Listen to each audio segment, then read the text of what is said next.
In the dimly lit back room of Donovan's Curiosities, I stumbled upon a chessboard unlike any I'd seen before.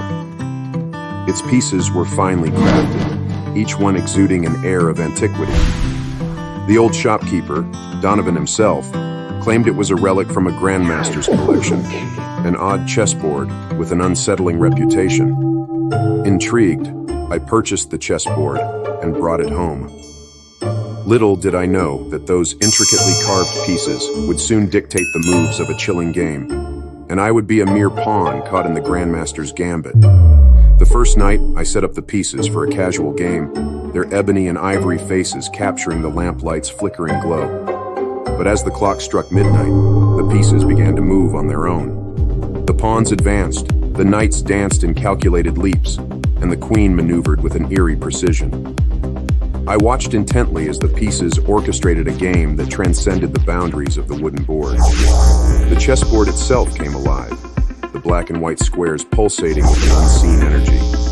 The next morning, I dismissed the spectral game as a mere hallucination, blaming it on fatigue or an overactive imagination. But as the nights passed, the chessboard's nocturnal games persisted, each move leading to a series of strange events. On the third night, a newspaper headline mirrored the chessboard's moves. Fear gripped me as I realized the chessboard wasn't just a plaything. It was a harbinger of fate. Desperate for answers, I sought out Donovan, hoping he could unravel the chessboard's mysteries. His eyes, weathered and filled with a knowing glint, met mine, and he spoke of a legend, a grandmaster who, centuries ago, forged a pact with a dark force. The chessboard, a vessel for that alliance, played out the destinies of those unfortunate enough to possess it.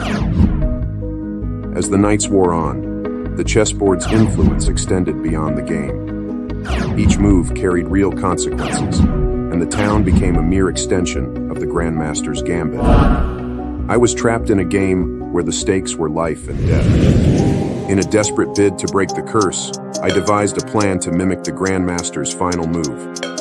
With trembling hands, I executed the move on the chessboard, mirroring the last gambit that had severed the dark pact. As the pieces settled into their final positions, the chessboard's eerie glow dimmed, the spectral game ceased, and a profound silence enveloped the room. The next morning, the chessboard, now dormant, rested in the corner. The town, free from the Grandmaster's gambit, awakened to a new day. Yet I couldn't shake the feeling that the chessboard's enigma was far from unraveled. As night fell once more, I found myself drawn back to the chessboard, inexplicably compelled to make another move. The pieces, though frozen in place, seemed to vibrate with an ominous energy. Suddenly, as the clock struck midnight, the room plunged into darkness, and the pieces began to move on their own again. A sinister whisper echoed through the room. The Grandmaster's final gambit was a mere illusion. The chessboard, now tainted with an insatiable hunger for the macabre, demanded a new player. I, unwittingly, had become its chosen pawn. The pieces danced in a frenzy, orchestrating a new game with stakes higher than before. The room echoed with the haunting laughter of unseen forces as the chessboard embraced its sinister destiny. As the night unfolded, the once dormant town became a stage for a new act in the Grandmaster's gambit. The air pulsed with an ominous cadence. The chessboard's hunger for fate and tragedy had not been quenched. It had merely found a new puppeteer.